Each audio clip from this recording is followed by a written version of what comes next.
Ito ang office natin ngayon.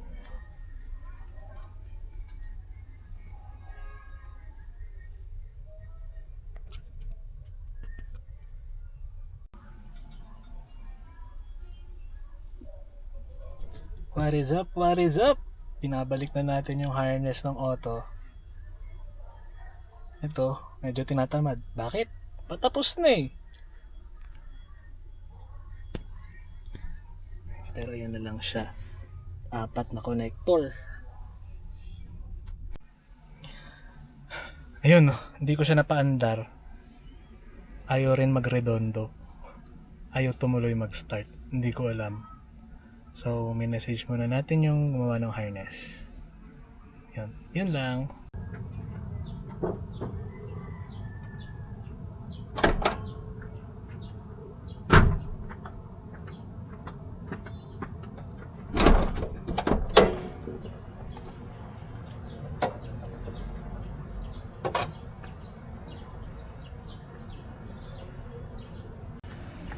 Ayun o, kahapon binalik natin yung wires. Yung harness ng auto, may dalawang wires ako na pagbaliktad. Ayun no. May dalawang wires akong hindi na ibalik ng tama, kaya hindi siya nag-start. Bakit? Walang power yung starter solenoid. Naisaksak ko siya dun sa may knock sensor.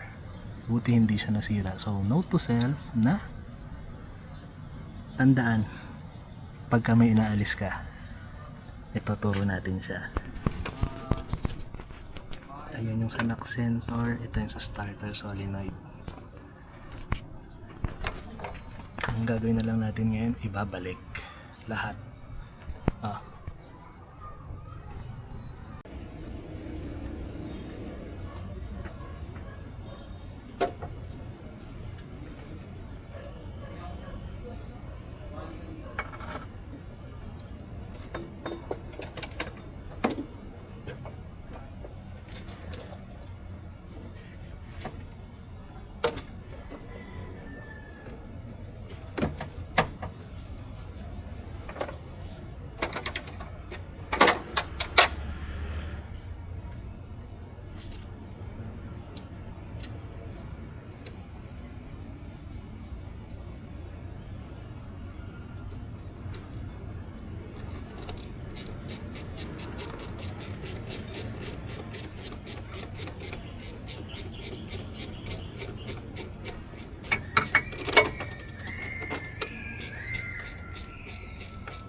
Yan, ipabalik natin lahat yan. Pati itong computer box, iaayos natin doon. Ay, ang dami pang gagawin. First start.